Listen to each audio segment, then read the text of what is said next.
Hello स्वागत है सब लोग, welcome back to my channel. This is Ray Gupta.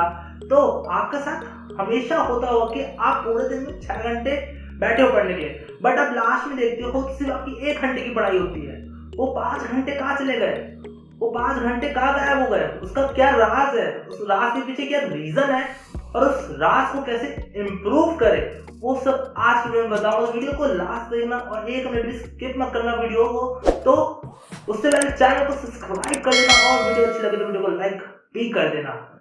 Without view let's get started.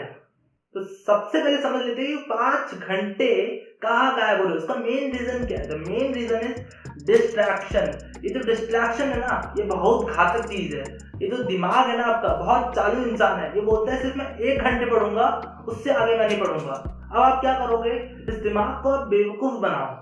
और वो कैसे बनाओगे, वो मैं आगे टिप्स और ट्रिक्स शेयर करूंगा, कैसे आप इस डिस्ट्रैक्शन से ओवरकम कर सकते हो। तो एक एक करके अब बात करते हैं आगे के बारे में। First point, study break. यार सबका कंसंट्रेशन पावर अलग अलग होता है। किसी पर्सन का आधा घंटा होता है, किसी पर्सन का 1 घंटा, किसी पर्सन का 1.5 घंटा। 1.5 घंटा मतलब कोई कंसंट्रेशन से बैठना, बिल्कुल आपने जो पढ़ा है वो सब याद हो जाए। तो ये डिपेंड करता है पर्सन टू पर्सन, वो कितना कंसंट्रेशन से बैठ सकता है। यदि आपको आपका कंसंट्रेशन पावर नहीं पता तो कोई दिक्कत नहीं है। आप जब पढ़ने बैठो तो स्टॉप वॉच ऑन कर दो और जैसे ही आपका माइंड डिस्ट्रैक्ट होता है तो उसको बंद कर दो। तो आप देख लो, रिकॉर्ड कर लो कि कितना मेरा कंसंट्रेशन पावर है, कितने टाइम तक रहता है मेरा कंसंट्रेशन। ठीक है, तो अब क्या करोगे? आपका जैसे माइंड डिस्ट्रैक्ट हो रहा है, आपको लग रहा है माइंड डिस्ट्रैक्ट हो रहा है, तो मेरा वैसे ही ब्रेक ले लो 5-10 मिनट का। उस 5-10 मिनट के ब्रेक में आप कुछ भी कर सकते हो। फन एक्टिविटी जैसे कि मम्मी से बात करना, रूममेट से बात करना, गेम खेलना, म्यूजिक करना, आपका कोई भी पसंदीदा काम है वो आप 5-10 मिनट में कर लो। और जैसे ही आपका ब्रेक खत्म हो वैसे आप पढ़ाई करने बैठ जाओ। तो इससे क्या होगा? इससे तो आपकी एफिशिएंसी 100% थी, गिर के तो 80% हो गई थी। आपने ब्रेक लेने के बाद उस एफिशिएंसी को फिर से 100% ले गए। तो ये बहुत इंपॉर्टेंट है। मतलब आप 6 घंटे में से 5.5 घंटा पढ़ाई कर रहे हो, वो नहीं 1 घंटा पढ़ाई कर रहे हो। तो बेटर कौन, आप ही समझ लो। दूसरा पॉइंट है स्टडी एरिया। क्या आपने लिविंग रूम में पढ़ाई की है, किचन में पढ़ाई की है, डाइनिंग हॉल में, बेडरूम में? उधर 1% पढ़ाई नहीं होगी, क्योंकि आप हर 10 मिनट में खाना खाने जा रहे होंगे और आपको ये तक नहीं पता चलेगा कि आप बेड में कब पहुंच गए और कब सो गए। तो आपको एक स्टडी एरिया बनाना पड़ेगा जहां बहुत शांति हो, क्योंकि उधर ही पढ़ाई होगी। अब दिक्कत ये आती है कि जो बच्चे एक रूम में रहते हैं, जो बच्चे हॉस्टल में रहते हैं, वो लोग क्या करें? उनके लिए कुछ नहीं करना है। उनके लिए सिर्फ एक चीज है, आप ये टेबल लैंप देख रहे हो, बस आपको ये चाहिए। 350-400 रुपए का आ जाएगा मार्केट में, उधर से आप ले सकते हो। आपको ये टेबल लैंप टेबल में लगाना है और जब पढ़ाई करने बैठ रहे हो उस टेबल लैंप को ऑन कर दो, और जब पढ़ाई करके उठ रहे हो तो टेबल लैंप को ऑफ कर दो। वो टेबल लैंप सिर्फ आपके पढ़ाई के लिए होना चाहिए। अब उससे क्या होगा? इससे आपकी एक जगह कंसंट्रेशन पावर होगी, मतलब आप डिस्ट्रैक्ट नहीं होगे। क्योंकि जो पीठ है वो बेड की तरफ होनी चाहिए। यदि आपका मुंह हो गया बेड की तरफ, आपको पता भी नहीं होगा कि आप बेड में कब चले गए। सो याद रखना, बहुत लोगों के साथ ये प्रॉब्लम होती होगी कि आज आपने पढ़ा बट वो आप 1 हफ्ते बाद फिर से पढ़ते हो तो आपको कुछ याद नहीं रहता। टीचर्स भी बोलते हैं रटने से कुछ नहीं होता, कंसेप्ट को समझो। आज आपको मैं 2 वर्ड से इंट्रोड्यूस कराता हूँ, एक रिमेंबर और एक रिकॉग्निशन। अब रिमेंबर क्या होता है? आपको आज पढ़ा और 1 हफ्ते बाद भी याद है, तो वो आपने याद किया, आपने रिमेंबर किया है।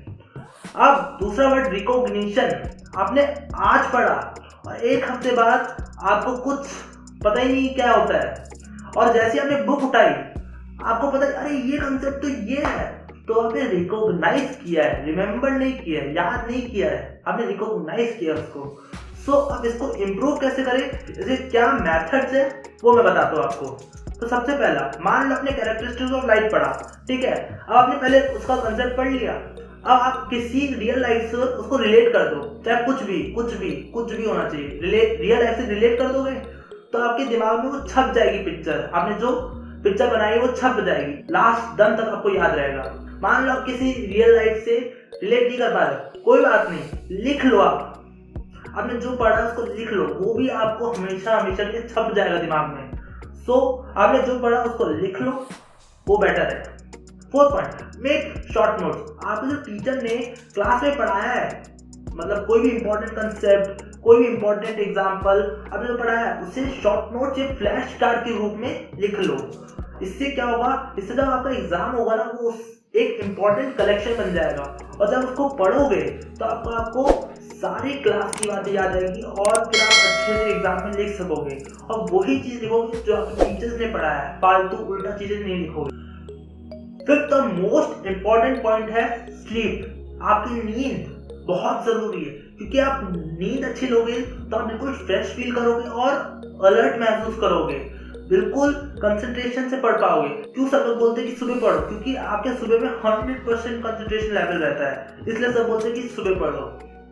और दूसरा फायदा ये है कि अच्छी नींद लेने का कि आपकी अच्छी नींद होगी तो आपकी हेल्थ अच्छी होगी और आपकी हेल्थ अच्छी होगी तो आपके परफॉर्मेंस में प्रोग्रेस दिखेगा। तो इसलिए स्लीप बहुत इंपॉर्टेंट है। लास्ट में मैं एक बोनस टिप देना चाहता हूँ आपको स्मार्ट स्टडी टिप्स के लिए, कि आप जब भी पढ़ो, यदि आपका कभी भी एग्जाम का समय आ रहा है तो आप किसी को पढ़ा दो, टीच समबडी, चाहे वो आपका दोस्त हो, मॉम हो, डैड हो, आपकी बहन हो, या अपने आप खुद को पढ़ाओ। इससे क्या होगा, आपने जो भी पहला पढ़ा है वो आप रिकॉल करोगे और दूसरे वाले का भी भला हो जाएगा। तो ये सब रही स्मार्ट टिप्स की।